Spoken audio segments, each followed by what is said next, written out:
Hoje o 5º episódio do Motorizando Podcast. E hoje é um motivo de muita satisfação, muita alegria, porque a gente tem uma pessoa muito querida conosco, Dudu, do Flávio Automóveis, uma história para ser contada, para ser compartilhada aqui conosco, do pai dele, principalmente, que foi uma lenda no setor automotivo aqui do nosso estado. Mas tudo isso a gente vai ver logo após a nossa vinheta, que a Adélia vai soltar agora. Vai lá, Adélia.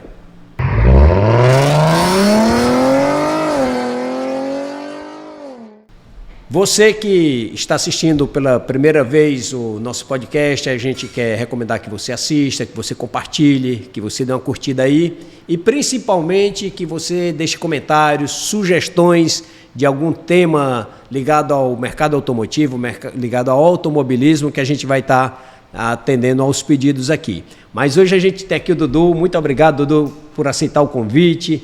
Você é um cara fantástico, querido por todos nós, conhecido de todos que fazem o mercado no setor automotivo, até porque você já é uma segunda geração, né? O seu pai deixou um legado, deixou uma história feita aí.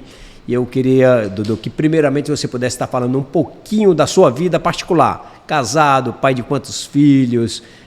Bom, se apresente aí pra gente, Dudu, e depois a gente volta a falar aqui sobre o legado de seu pai. Tá. Obrigado, primeiramente, obrigado, Everton, né, o Motorizando aí, toda a equipe, né, pelo convite. É uma honra estar aqui, né, eu acompanho o sindicato desde sempre, então você é um cara que a gente se espelha, né, então só tenho que agradecer.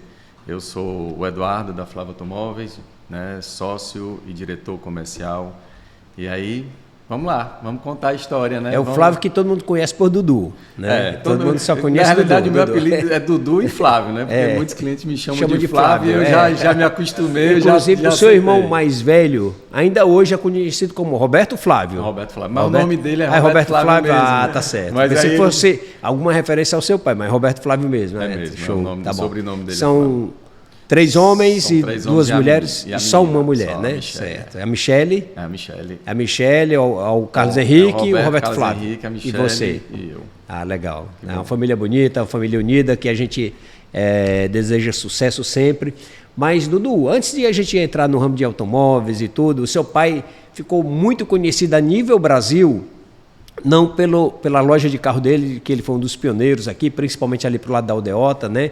É um dos primeiros, talvez o primeiro ou o segundo a ter loja pela Aldeota, sim. Mas ele é conhecido no país todo, inclusive ainda se fala muito no nome dele, como colecionador de moedas antigas. Inclusive também tem uma história muito, assim, que traz muita curiosidade de uma proposta de uma moeda que ele teve, né? Então eu queria que você falasse um pouquinho assim do teu pai como numimasta, né? Numismático. Então pronto, o nome correto, numismático, né? E ele é um dos maiores colecionadores, foi um dos maiores colecionadores, sim, de moedas do país, né? Com moedas muito raras. E assim, inclusive fazendo uma ressalva aqui, eu acho que agora no dia 15 de abril fez 2 anos do falecimento do seu pai, não é isso? Exatamente. Fez 2 anos agora, uma perca realmente irreparável para todos nós. E eu queria que você falasse um pouquinho assim, desse lado dele, né? Que era o hobby dele, o que ele sentia mais prazer. Inclusive ele teve uma oferta aí, uma moeda que ele rejeitou, uma oferta que todo mundo, eu acho que aceitaria essa oferta, né? Mas fala um pouquinho dessa oferta certeza, aí. Com certeza. Na realidade o papai começou com o pai dele lá ali na Praça da Sé, né? Primeiramente com o ramo de carro. Ele começou a vender ali aquele carrinho. Ele teve até uma proposta que ele fez. Então, o teu avô já vendia carros? Não, o meu avô vendia miudezas, uma lojazinha de miudezas. Né? E lá ele vendia carros também. E aí o papai começou com o meu avô lá na lojinha, mas o meu pai vendo aquela coisinha muito pequena e tal, o papai já tinha um pensamento sempre grande, né? Queria crescer. E aí ele fez uma proposta, até ele me contou isso, interessante na época, que ele contou para o meu avô. Meu avô tinha 2 carros novos na época, não me lembro qual era. E aí ele fez a proposta para o meu avô assim, eu quero, pai, me dê esse carro aqui, um dos seus carros aí, e deixa eu vender, que se eu vender, tipo assim, mais ou menos em 30 dias eu vou vender e lhe dou 2 carros igualzinho do senhor. Aí ele não acreditou muito nessa história, o meu avô meio assim, disse, pai, como é a história, começa a sua proposta, disse, me dê aqui que eu quero começar, eu vou pegar seu carro, vou vender, e daqui em 2 meses, mais ou menos, eu transformo em 2 carros e lhe entrego. Aí o meu avô apostou. E aí foi onde ele começou. E realmente ele vendeu, com menos de 30 dias, ele vendeu um, vendeu outro, e acabou pegando o dinheiro e comprando 2 carros do pai dele, devolveu, e ainda sobrou um dinheirinho para ele começar o negócio do carro, né? Então foi muito interessante legal. Né, esse desafio dele. Então ele era muito dessa parte. Então aí ele foi para Museu Tabosa, né? Abriu uma loja depois futuramente. Depois foi para Costa Barros, onde ele passou 14 anos num prédio alugado, né? E depois foi para Heráclito Graça, que até hoje nós estamos lá, onde todo mundo é conhecido, assim, a Flávia Automóveis já sabe onde é. Inclusive é uma loja muito grande, principalmente para a época que ela foi colocada lá, era uma loja gigantesca numa esquina com muita visibilidade, né? Até hoje ainda tem essa. Ainda hoje, é verdade. Hoje, né? E eu lembro muito que ali não era um corredor, né? E depois se transformou no corredor de automóveis. Verdade. Então, muito até interessante isso. Marquinhos, eu acho que depois, alguns anos depois, colocou uma loja lá do lado, né? E outras lojas. Já tinha Fazalto, né? Tinha Fazalto, e eu acho que o Xara Barroso já tinha loja lá, o Liberato. Também eu lembro do Xara Barroso. Xara Barroso. E aí depois veio os Venturas, né? Colocaram as outras concessionárias, e aí tinha também outras lojas de carro também que depois saíram do mercado, né? Mas virou um corredor. Então eu até lembro de umas coisas que eu dizia, pai, vamos abrir em outro canto, porque aqui é um corredor, tem muita loja, muita concorrência. E o papai dizia, não, o bom é a concorrência. Porque a gente, né, mostra quem está mais, né, mais ágil no mercado, quem está trabalhando com mais transparência e tudo, você se fixa, né, no mercado. Então, foi isso que ele acabou ganhando e conquistando até hoje, né, o mercado. Dudu, abrindo aqui uma janela aqui na questão dos carros, né, e voltando para as moedas, né? Como é que surgiu a paixão do teu pai por moedas, de colecionar moedas? Pronto.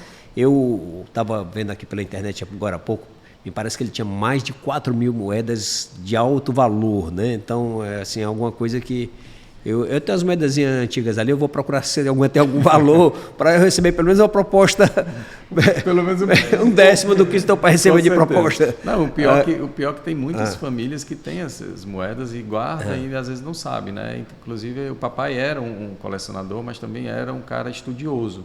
Não é à toa que ele avaliava muitas moedas. Ele foi várias vezes contratado por bancos, né? O banco às vezes era vendido para um outro banco e tinha como patrimônio moedas. Seu pai escreveu livros sobre moedas, né? Tem 2 livros. 2 livros, né? Exatamente, dando os detalhes. Flávio Rebouças. Certo. E aí ele começou com o avô dele. O meu avô era colecionador e aí ele começou com essa história de colecionar tudo. O papai era um fanático. Selos também? Ele colecionava selos? Selos, cédula, moeda, até revestindo de patinhas. Ele tinha, desde a número 1, a gente ainda tem um estoque muito grande ainda dessas revistinhas. Eu aproveitava e lia, né? Eu era criança, então era bom demais. Mas aí começou e ele foi. Ele realmente, quando teve acho que mais ou menos em 1995, 94, que ele saiu da empresa, foi que aí ele se dedicou mesmo às moedas, né? Ele viu o mercado, a mesma coisa ele viu que poderia empreender e vender e comprar moedas, né? Era um ramo que não tinha, pouquíssimas pessoas eram colecionadores, mas não tinha um comerciante em moedas. Então ele sabe, vou unir o útil ao agradável, né? Vou comprar e vender moeda e aproveitar fazer a minha coleção. Conta aí a história depois da proposta que ele aí recebeu. Ele veio com aí teve um colecionador que na realidade ele descobriu algumas moedas, como o papai era muito estudioso, ele descobriu que tinha uma moeda que só tinham 3 no mundo, né? Então ele acabou conseguindo comprar uma das moedas e ficou com essa moeda. E teve um carioca lá, um senhor do Rio de Janeiro, que era louco por essa moeda e chamou o papai para ir conhecer esse apartamento, porque na verdade chamou para ir visitar, no Rio de Janeiro. E o papai pensava que era mais um convite, para mostrar a coleção dele. E lá ele chegou, começou a mostrar o apartamento para o papai e tudo. Onde é que ficava o apartamento? Onde é que ficava, como é que é. O papai ficou meio assim, rapaz, eu soube que o apartamento era 7º andar, Copacabana, Vista Mar. Vista Mar. E aí o rapaz, esse senhor mostrou, não lembro o nome dele, mas mostrou o apartamento e tudo, mostrando, né, o local e tudo. Aí o papai ficou meio sem entender, aí depois ele veio com a proposta, mas o papai não ficou muito feliz pela proposta. que era ele trocar essa moeda que o papai tinha adquirido, né, pelo apartamento. Eu acho que se fosse um carro, ele pensava melhor. Eu tenho quase certeza. Eu acho que esse senhor pegou o papai de surpresa, né? O papai estava ainda apegado àquela moeda e tudinho, não tinha um valor assim ainda estimado da moeda. Então ele pegou o papai de surpresa. O papai foi pego de surpresa, né? Então o papai achou aquilo dali um pouco, né, meio absurdo, não sei o quê, não vou, ficou chateado. E aí depois, né, à toa que o papai só veio contar essa história pra gente muito depois, porque se tivesse contado antes, a gente tinha pego na palavra. Tinha pego na hora. Né? Mas foi bacana, essa história virou o mundo, né? Todo mundo soube dessa Inclusive história. tem no YouTube, eu vi pelo menos 2 pessoas comentando sobre essa proposta que teu pai recebeu, né? Nessa pataca, né? Era uma pataca de 1800 e alguma coisa. Eu não lembro, 1960, eu acho. Não, mais antigo, eu acho. Ou é 1910 ou 1890, não me lembro, coisa assim. Eu tenho o livro dele. Eu ouvi na internet, mas não lembro agora a data. O livro dele, o primeiro livro dele é sobre essa moeda. A capa do livro é a moeda. Legal. Né? Isso aí foi isso, essa história que virou bacana. Com uma moeda dá para colocar uma loja de carros. Verdade. Botar uma, se eu soubesse, eu tinha uma loja de carros com uma moeda somente, olha aí. Verdade. E aí a gente não consegue comprar nem um bombom hoje com uma moeda, né? Imagina agora. A gente nem usa mais moeda. É verdade. Que a gente nem usa mais, né?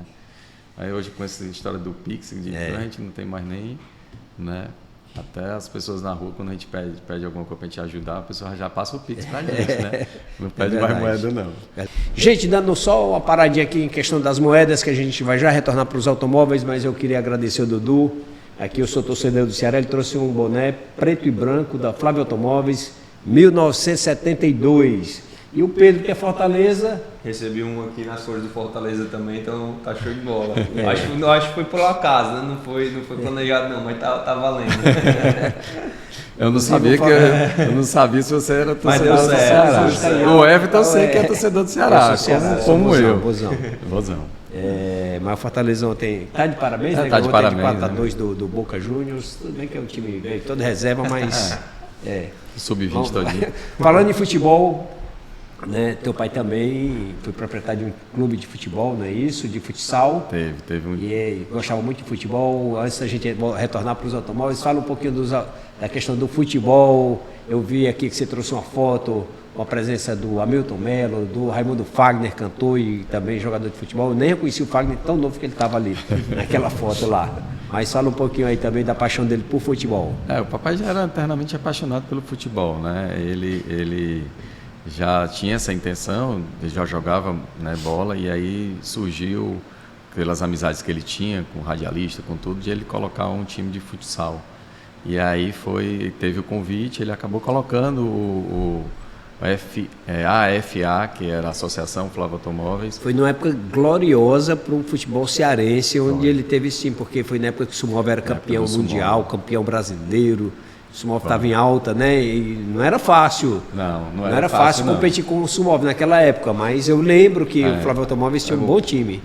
Que você tinha falado aí sobre o Fagner, né? Isso, a foto. O Fagner esse do centro, né? Esse bem no centro. E o seu pai jogava também. Jogava, zagueirão, né? Tá aqui na foto. Tá na foto do canto. Um zagueirozão, mas depois a gente põe essa foto aí. Mas aí, no caso, era uma foto de campo, era onde ele reuniu a turma todinha, né? Mas o forte do papai foi o futsal.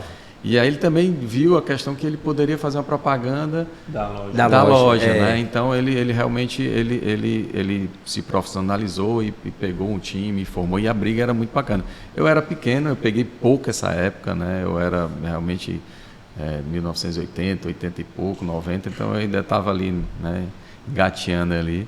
Então, mas eu peguei ainda ali no S de Borba, não sei se chegaste aí, né? Então era muito bacana. Teve até um episódio que me marcou muito, que um time jogando contra o papai, contra o time do Flávio Automóveis, a gente estava ganhando e o time simplesmente da arquibancada jogaram moeda na quadra. Um saco de moeda, e aí interrompeu o jogo, foi adiado o jogo. Não tinha nenhuma moeda rara não no meio? Não tinha, era aquelas moedas antigas de coisa, e aí acabou não podendo continuar, porque não tinha como jogar a bola para poder juntar aquelas moedas todas. E aí me marcou muito isso, eu digo, rapaz, o povo até é cheio de táticas, né? E aí teve que jogar um outro jogo, E acabou, tipo assim, a gente acabou ganhando novamente, mas graças a Deus, mas foi esse me marcou.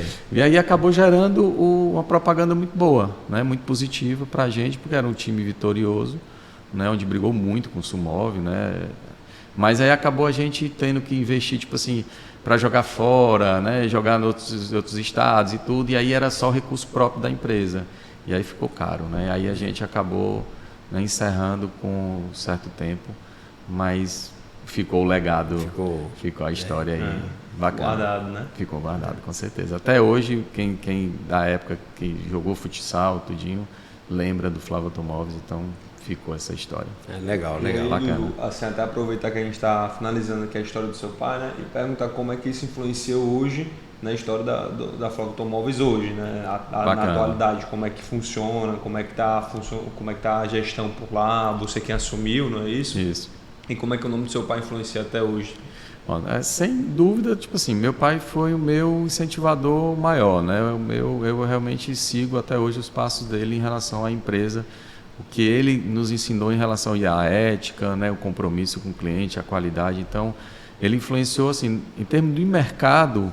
Hoje o nome Flávio Automóveis a gente deve muito a ele, né? Muito ligado. Meu pai era uma pessoa muito alegre, era uma pessoa que eu dizia assim, quando eu tinha um problema na empresa, minha vontade às vezes era de me esconder, como muitas vezes a gente tem, né? De se esconder, de não resolver o problema.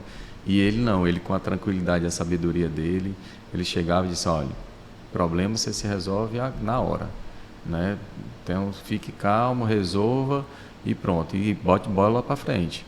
Então isso eu sempre tive isso. Então essa questão da empresa Flávio Automóveis foi muito construída pelo que ele deixou, né? Pelo que ele ensinou a gente, né? De ser sempre honesto, ser sempre, né, ter esse compromisso com o cliente e compromisso com o mercado, né? Assim, sempre demonstrando um respeito mútuo com os outros parceiros, né? Que até hoje eu acho que é muito importante essa história de parcerias, né? Então é muito importante isso. E eu faço essa pergunta até porque assim, eu estava lendo um pouquinho aqui antes com o papai, né? Sobre a sua história, a gente conversando.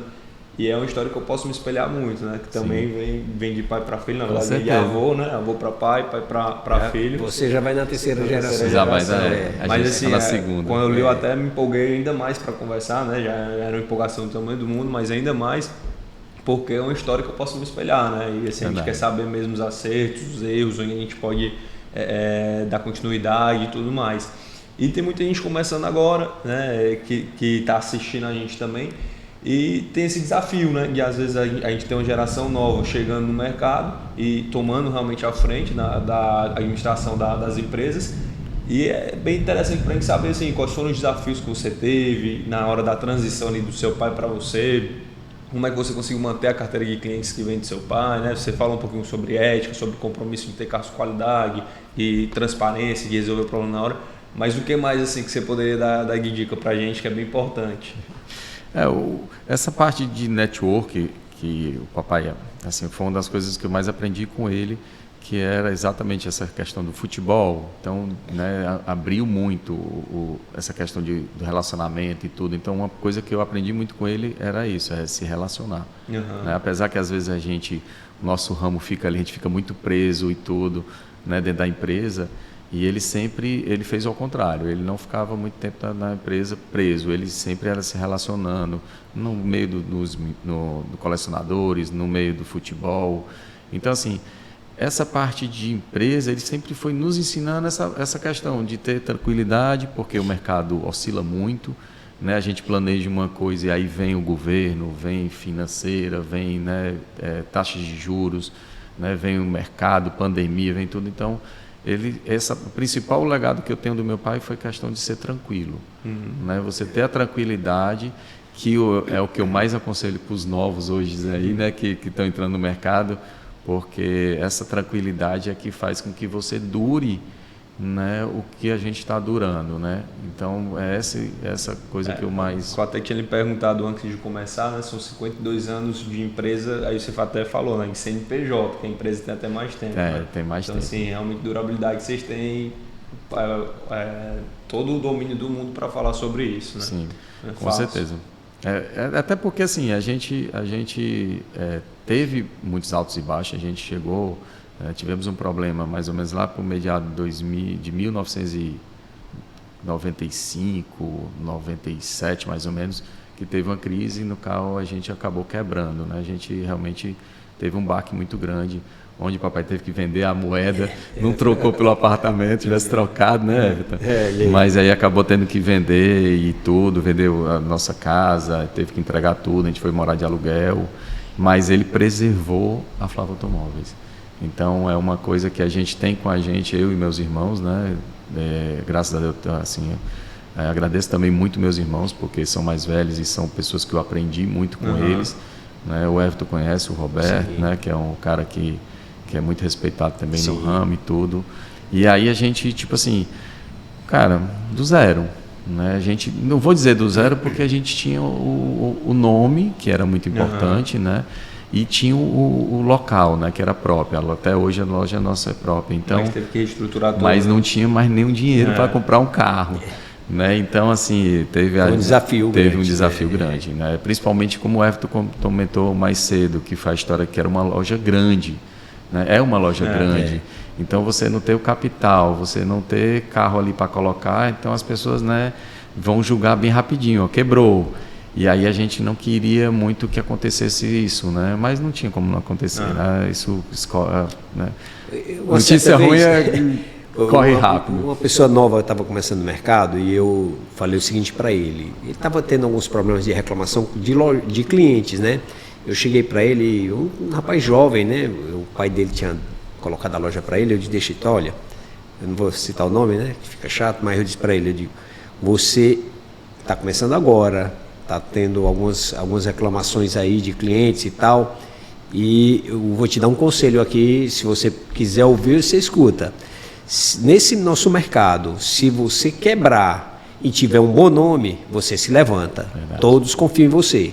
Mas se você tiver dinheiro e não tiver um bom nome, você se queima rapidinho e você não dura no mercado. Né? Verdade. Então eu dei esse conselho e, de fato, essa é uma realidade. No nosso mercado, quem, como seu pai, teve um bom nome, não importa a dificuldade que venha passar, consegue se levantar, consegue se erguer. Você disse inicialmente aqui que seu pai, todos deram a mão para o seu pai pelo fato, assim, da forma como ele trabalhava, pela credibilidade que ele tinha, né? Verdade. Então isso é importantíssimo. Então é isso que eu aconselho muito as novas lojas, né? Que entrou muita gente no ramo, né? Diferente. É verdade. Porque na época o papai vendia, sei lá, 150 carros no mês, porque não tinha, acho que tinha 10 lojas, né, Everton? Na época eu era pequeno, mas eram poucas lojas, né? E uma coisa que assim chamava a atenção na loja do teu pai na época é porque ele tinha carros às vezes que ninguém tinha, né? Os carros para a época, esportivos premium, ele né? Gostava disso. Ele gostava, né? Então ele tinha produtos diferenciados, tinha os carros que todos tinham, mas ele tinha carro que ninguém queria vender porque achava que também fosse difícil. Eu trouxe umas fotos aqui, depois pode mostrar as fotos do estoque da gente na época. Como é que é, comparando hoje o estoque da época, a forma que o seu pai trabalhava com a forma que vocês trabalham hoje, o que é que mudou, a chegada de questão de carros elétricos, sei lá. Fala aí a sua visão, o que é que você pensa do mercado hoje comparando com o mercado de antes. Eu vou até interromper rapidinho, que eu vou juntar a minha pergunta com a sua, tá, pai?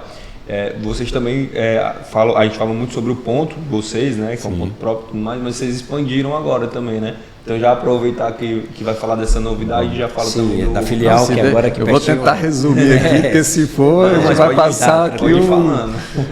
Aí no caso a gente, né, se recuperou, foi voltando, teve ajuda até do nosso amigo, que até hoje é um grande amigo da gente, que é o Júlio Ventura. Sim, né? Então, cara, que na hora que você precisa ele chega junto. Ele ajudou muito e tudo, né? A gente comprava os usados. Era naquela época que as concessionárias não trabalhavam com carros usados, né? Elas repassavam. Sim. Então a gente teve esse apoio, né? De pegar um carro ali, vender, e aí repor e pagar, e aí foi aquela coisinha, né? Aquela sementezinha de plantando ali e colhendo aos pouquinhos. E aí conseguimos retomar o mercado, né, do jeito que a gente queria, não da força que a gente tinha, né, que a gente realmente tinha uma força muito grande na época financeiramente, mas foi voltando. E aí, assim, entrando outro mercado dos estoques, né? Na época do meu pai, a gente tinha um estoque bacana, mas assim, o que é que eu sempre tento, da época que eu entrei, né? Depois eu vou contar um pouco da minha história. O papai, meus irmãos, era o estoque que eles achavam na época que meu pai gostava, que era aqueles carros mais caros, aqueles carros mais tops e tudo.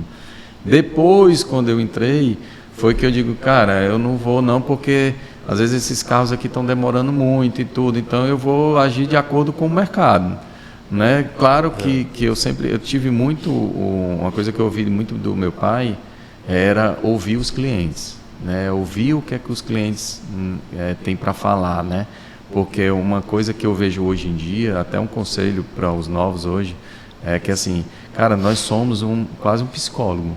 Eu não sei se o Everton, né, o Pedro está pegando isso, mas eu pego muitos clientes que conversam, eu gosto de conversar, então o cara vem que fala, o cara nem me conhece, de repente ele está me contando a vida dele todinha, por que está comprando o carro, por que está vendendo e tudo, então a gente acaba entendendo, ajudando ali, então a gente ter essa paciência, né, um pouco. Até meus vendedores aqui às vezes dizem que eu perco o time um pouquinho, porque ele já quer vender outro para outro cliente, fechar o negócio e eu fico conversando, mas é porque realmente a gente acaba, né, entrando nessa coisa. Então, a gente vai dando continuidade. E aí eu vi essa história, e digo, rapaz, eu vou ouvir aqui meus clientes.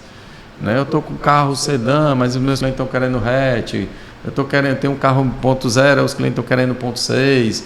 Então eu vou atrás mais daquela procura, né, do que o mercado está necessitando. Então eu fui mudando um pouco o mercado.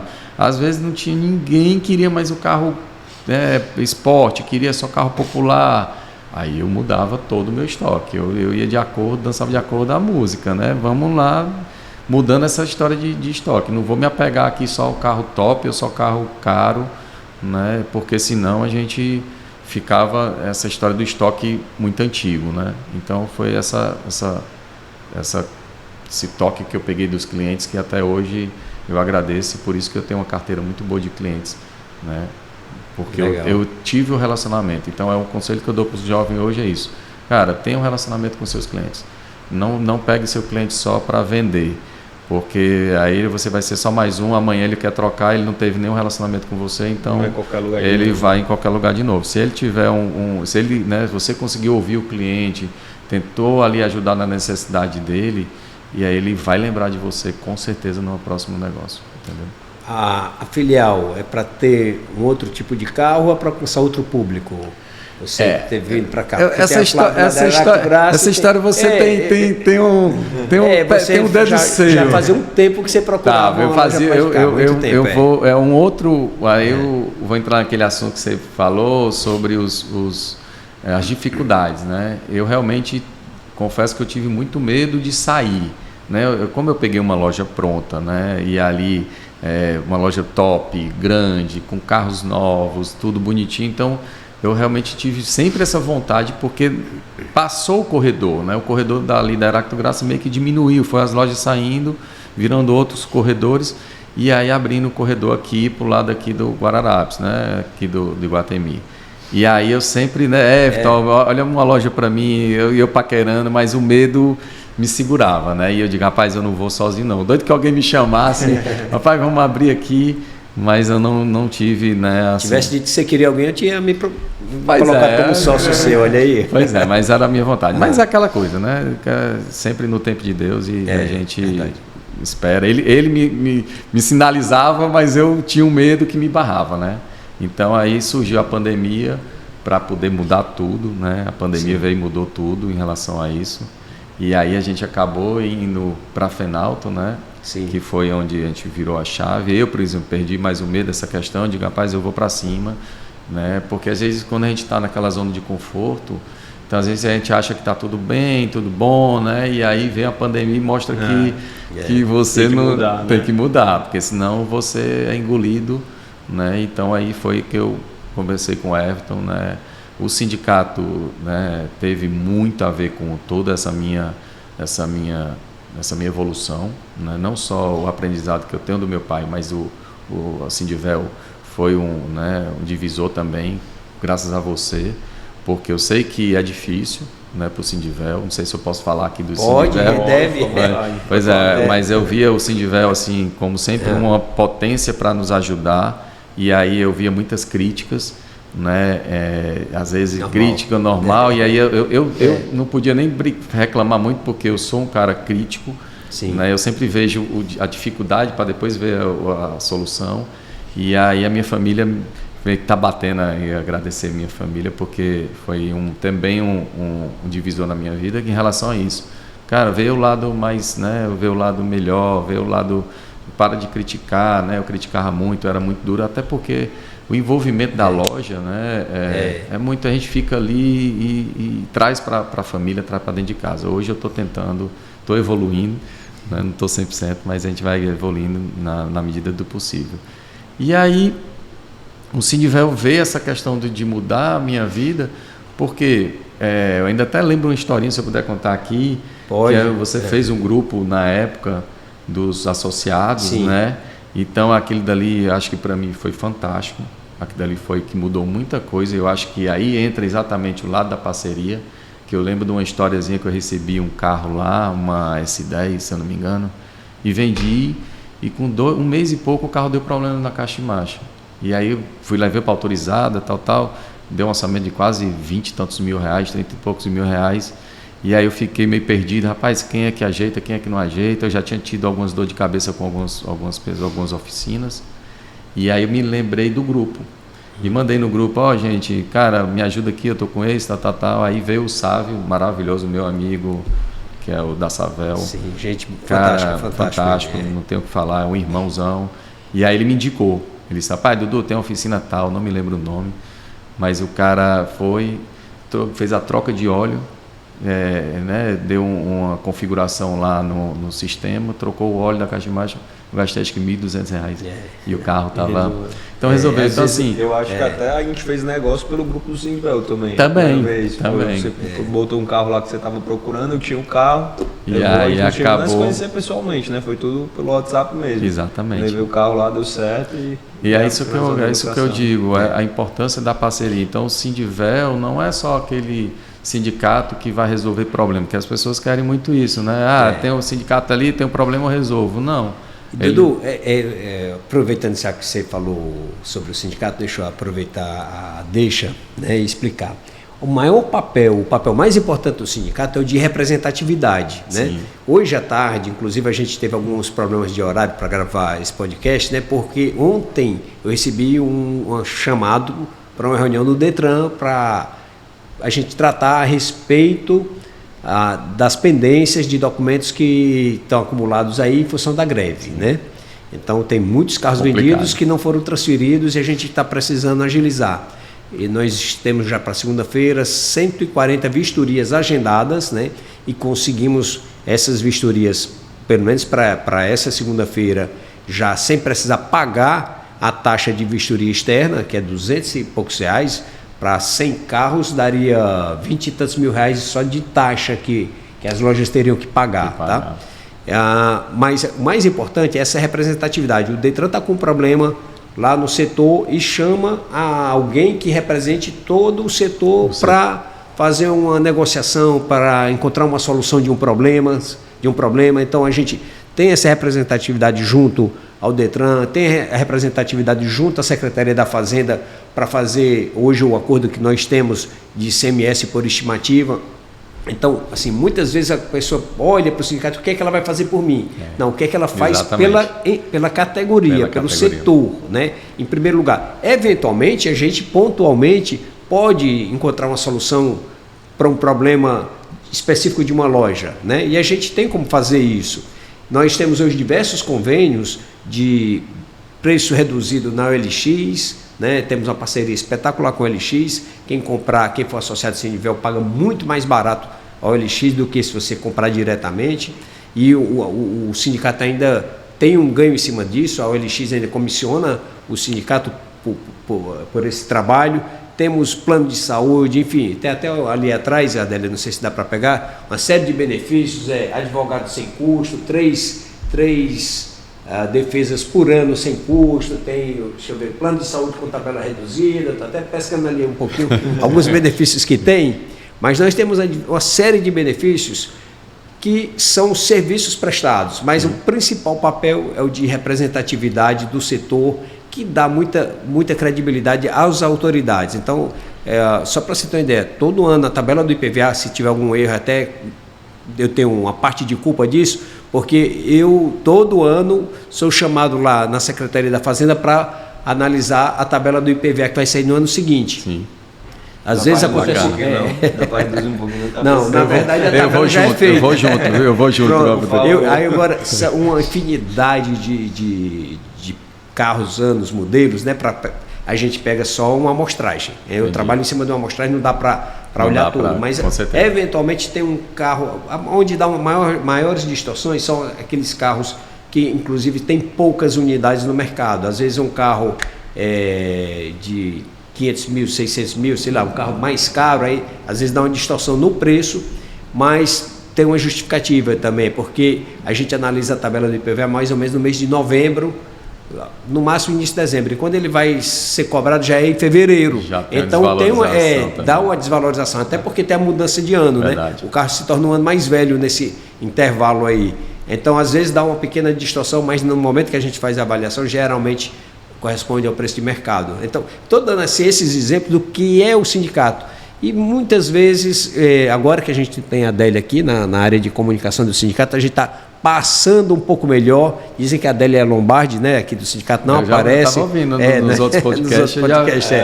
Então, mas a parte de... Nesse meu podcast vai aparecer, né, Adélia? Tem um... Não? Só a mão. Só a mão. O número de inscritos, o número de visualizações, ela aparecendo. Então, hoje a gente está com uma comunicação melhor do sindicato, mostrando mais o que o sindicato faz, porque muitas vezes a gente, eu costumo sempre levar algum diretor, inclusive, se você quiser ir hoje à tarde comigo no Detran, você já está convidado. Vou deixar para outro dia. Hoje a confusão é maior. Hoje a confusão é grande. Lá. Eu tive uma reunião lá com o pessoal da FenaBrave, semana retrasada, chamei o Cacá da KF, ele foi comigo. Ou uma outra reunião que eu prestei no Detran, eu chamei o Roberto da Ética, foi comigo. Legal. Eu gosto de sempre levar alguém para saber, alguém de loja pegar as dores, pegar, né, para ver como e saber o que está acontecendo, né, e me ajudar, às vezes até na solução do problema, porque eu não estou mais assim diretamente na área comercial, né? Quando eu tenho algum problema na área comercial ou eu preciso de uma ajuda, eu recorro ao Pedro agora aqui, né? Não dá tempo, então a gente não fica mais fácil, aqui. Não, ele fazer isso aí, mas, com certeza. Mas tá dando certo. Então a parte comercial agora é toda com o Pedro. Eu fico mais na parte administrativa e agora ligado mais ao sindicato também e os auto shoppings, né? Que eu estou aqui no Shopping Automóvel e também ali no Guararapes. Então não dá tempo.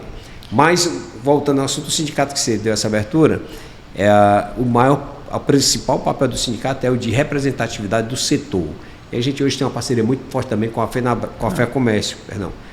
Nós somos um dos 35 sindicatos da base da FEComércio, onde todos os benefícios que os associados têm com relação a SESC, SENAC, na área de social ou na área de capacitação, está tudo disponível para a gente. Parabéns. Né? Eu aproveitei aqui a brecha só para fazer isso aí. Não, mas é importante, por isso que eu toquei nesse assunto, porque me ajudou muito.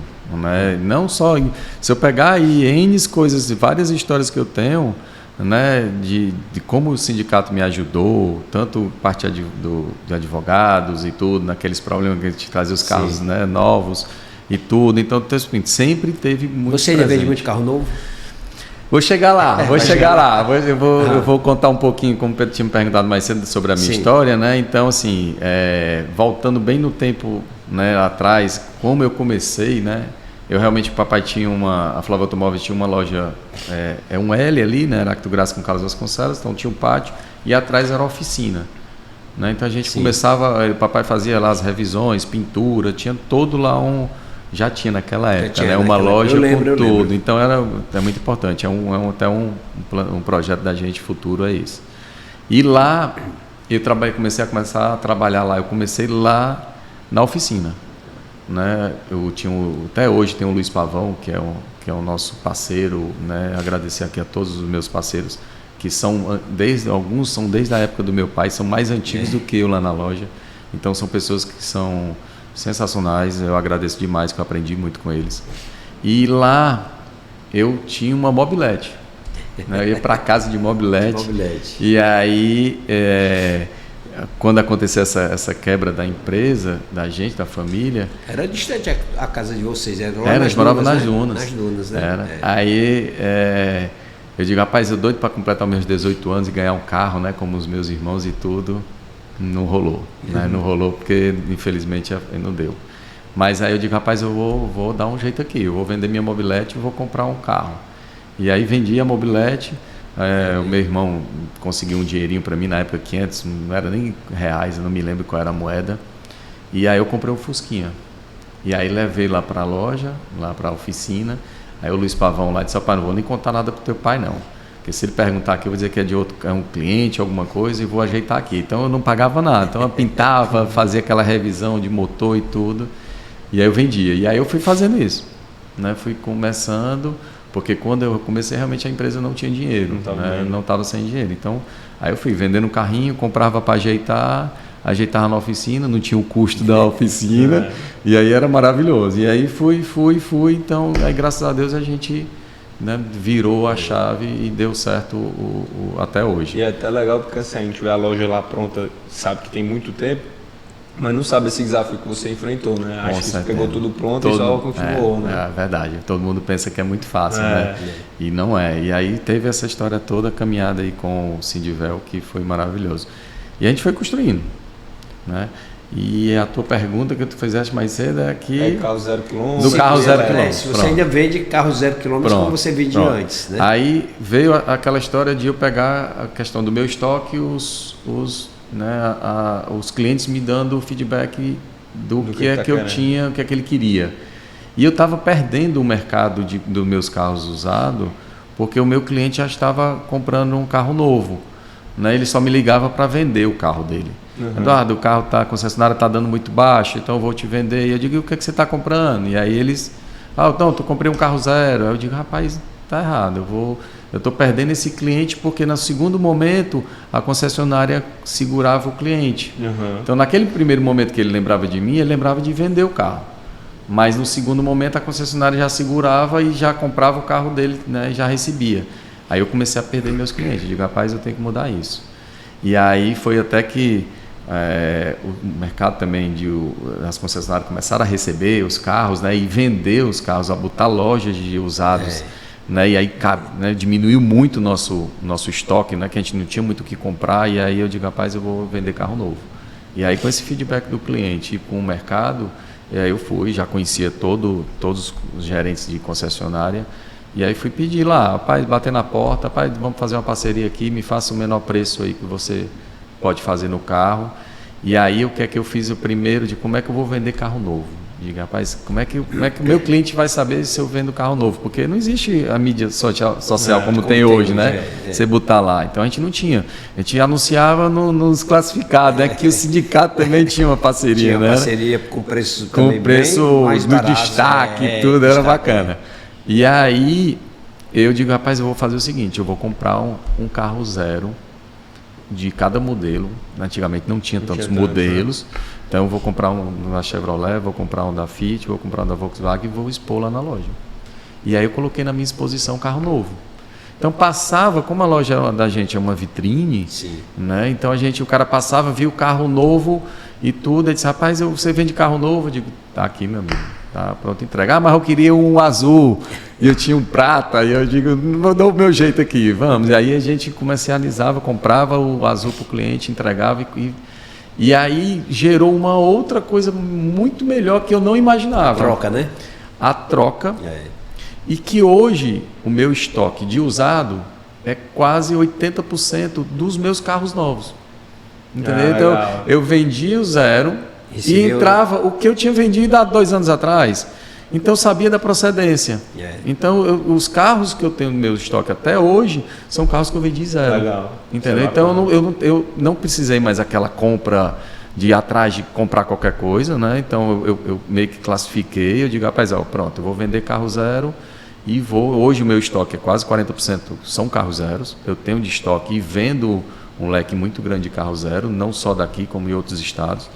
E aí eu acabei pegando o meu estoque sendo carro de procedência. Legal. Né? E aí depois eu digo, rapaz, como é que eu vou A gente vai sempre aprendendo, né? Então, o que é que aconteceu? A autorizada começou a pegar o cliente que fazia uma revisão, ele oferecia um carro, né? Eu digo, rapaz, depois eu vou fazer outro detalhe. Eu vou fazer a revisão do carro pelo cliente. Então, a gente ligava para o cliente, na época da revisão dele, ele disse, rapaz, doutor, geralmente eram médicos, amigos nossos e tudo, que não tinha muito tempo. Aí eu pegava esse cliente, mandava o meu funcionário pegar o carro dele no escritório dele, levava na autorizada, fazia a revisão, ele passava depois o cartão, pagava lá, a gente às vezes pagava, ele me pagava, e aí eu fidelizava. Entendeu? O cara, eu já tinha como. Exatamente. E não deixou ele ir para o concorrente. E não deixava ele para o concorrente. Né? Sem ele saber, eu não deixava ele para o concorrente. Mas o meu intuito era realmente ficar ali fidelizando o meu cliente para poder ele, quando ele fosse trocar o carro novo, e aí eu ficar com o carro usado dele. Então era esse bacana.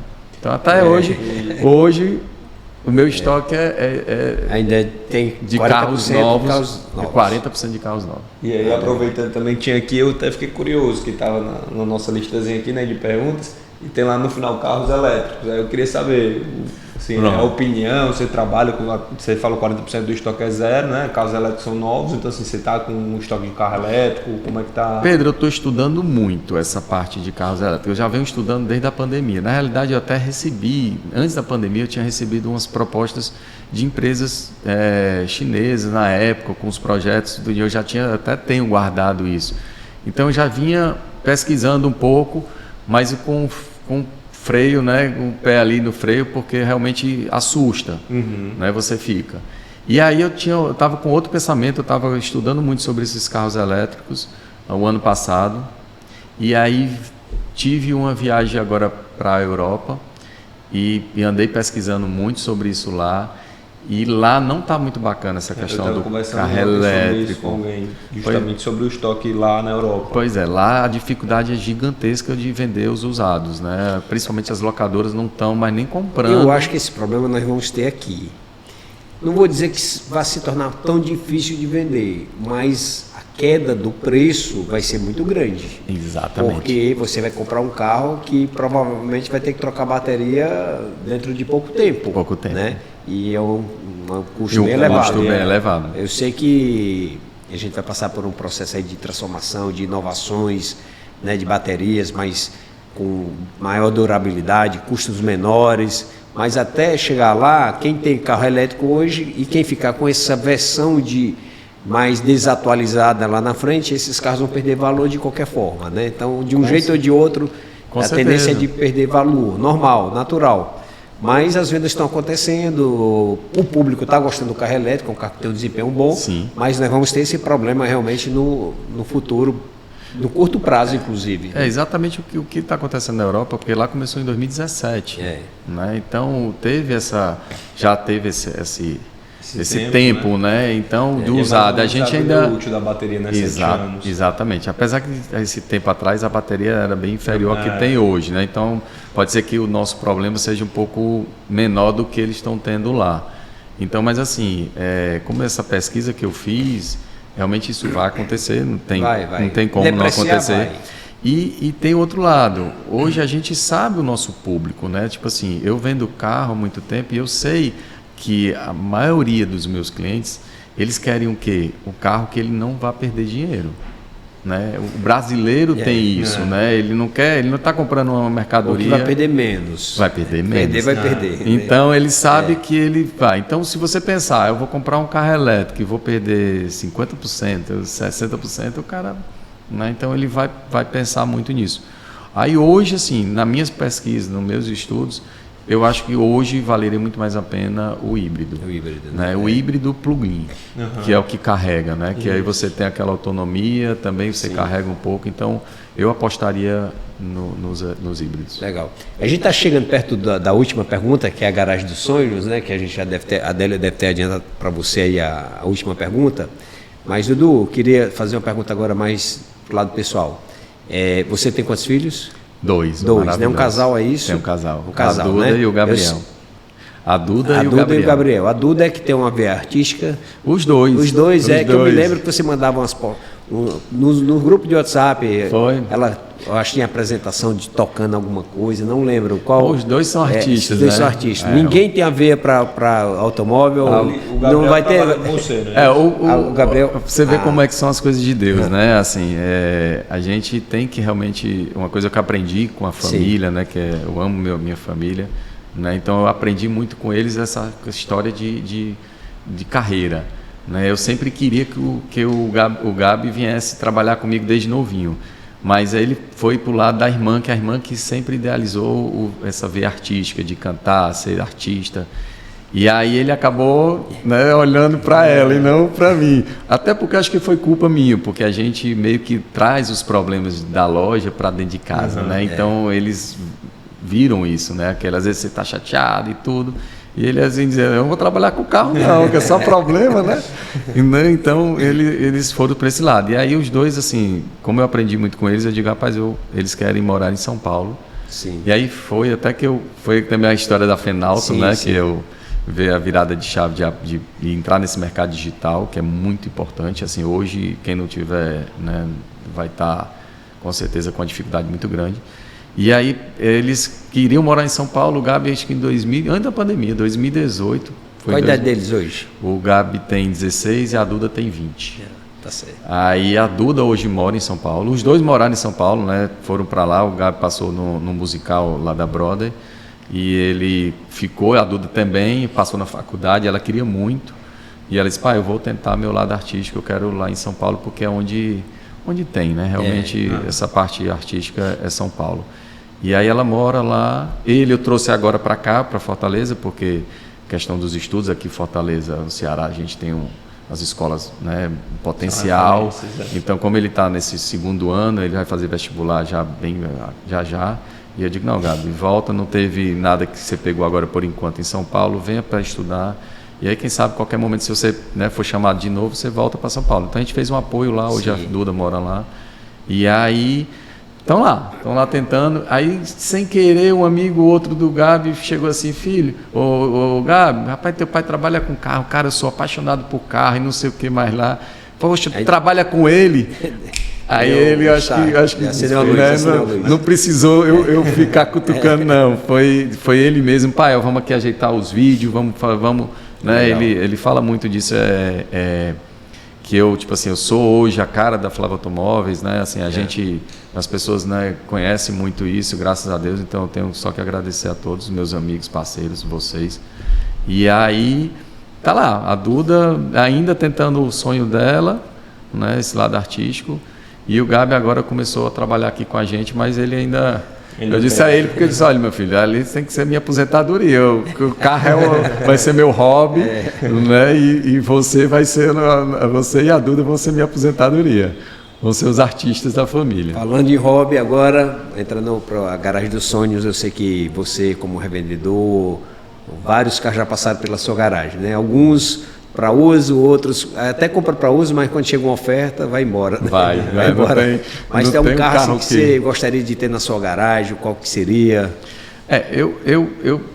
Eu penso muito assim, a minha garagem mesmo dos sonhos, hoje, eu vou dizer que é mais a garagem dos meus clientes. Né? O que eu sonho é porque a gente trabalha com carro, Pedro, né? A gente vende sonhos, né? Eu vendo sonhos, então o meu sonho é sempre ter aquele carro que eu vou realizar um sonho. Então eu fico sempre naquela expectativa. É o que dá lucro, não é o que dá lucro, eu penso no sonho deles, né? Então, assim, mas se for pro lado do meu carro do seu, mesmo. Eu quero do seu mesmo. Não tem como. Eu acho que a Porsche, né, todo mundo, né, aquela Porsche 911, né, carreira é o sonho da gente. Né, de ter aquilo, a gente viu quando era pequeno nos filmes e, né, tudo. Então é a paixão. Apesar que eu gosto muito do off-road, você queria até conversar um pouquinho do off-road, né? Que eu sou apaixonado pelo off-road, mas eu cheguei a um ponto de eu almejar, assim, eu almejava muito o Rally dos Sertões, que era o top do rally brasileiro, né? É o segundo maior rally do mundo. E eu tive o prazer com o meu amigo Kleber, que eu gosto muito, né? Foi quem me proporcionou isso. E eu fui 4 vezes para o Rally dos Sertões. Legal. Então é uma competição que é difícil, muito difícil. Você passa lá 10 dias né, dentro do carro, comendo barrinha de cereal e totalmente sem conforto nenhum. E aí é muito complicado. Mas eu realizei meus sonhos, assim, já está realizado, vamos para outra, né? Eu sou assim, eu tenho que estar pensando, aí vim agora para o triatlo, então gosto muito do triatlo, né? Gosto de pedalar, correr e nadar, então é outra paixão que eu estou agora me desafiando aí. Legal, legal. Muito bom conhecer um pouco mais da sua história, da sua vida, da história do Flávio Automóveis, do seu pai, né? Eu tenho certeza que essa história me inspirou e está inspirando muitos que estão assistindo também. Né? Então, obrigado, Edu. Eu acho você é um homem de Deus, a gente obrigado. Vê nas suas ações, nas suas atitudes, que você é um cara diferenciado realmente. Obrigado, eu só tenho a agradecer a vocês aqui, né, o Motorizando aí. E é isso, a gente está aqui para servir, né? Então, acho que o nosso propósito é servir. E se não for dessa forma, você nunca vai ter uma satisfação, né? Comprar, ter o carro dos sonhos, ter tudo, é muito bacana, mas isso passa. Né? Você realiza, passa. Mas, assim, você servir, né? E você saber que está no caminho certo, que, né, diante de Deus, e Deus quer que a gente sirva, eu acho que é isso que é o propósito da nossa vida.